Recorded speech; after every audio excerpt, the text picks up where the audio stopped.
Hey there, this is Rick with the Mercedes Diesel Guy channel, and this is my 2005 Toyota Sienna project. So I'm going to be replacing a part under the hood here today. Just give me a second and I'm going to go handheld with the camera and I'm going to show you.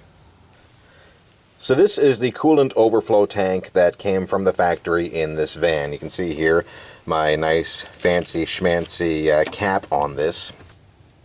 So when I bought the van here, there was no cap on it, and I just kind of temporarily put this cap on mostly to keep it from splashing out and to keep dust from going in, but I did puncture a little hole here, so just because it's not supposed to be a pressurized tank. I suspect that the tank itself may be leaking. I believe this is original to the vehicle. Now, normally I would just replace this with a brand new factory style tank, but the problem here on the Sienna is that the tank itself is a single part integrated with the whole fan shroud, and that would be quite a bit more work to replace. I mean, it's certainly not insurmountable to get to the fan shroud, but this whole part here, the integrated fan shroud and overflow tank, it's well over $100, and that's just way too much, in my opinion, for just a plastic tank that's not even a pressurized part of the system. So I'm going to be replacing this with an aftermarket part. Let me show you what I got.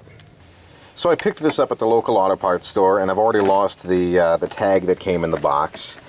But this does feel to be high enough quality plastic. It is a generic non-pressurized tank that I can pretty much place anywhere at my convenience. Now, I'm going to leave this old one here in place. I'm not actually going to remove it. There's more or less just a single hose going to the bottom.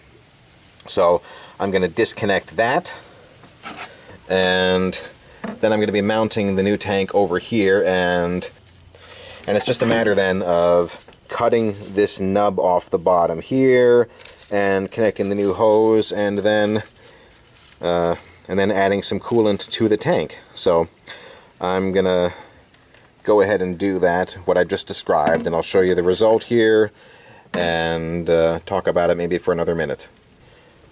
So like I said, this is definitely a bit of a hack job repair, but it should get the job done. I don't see any issues with this.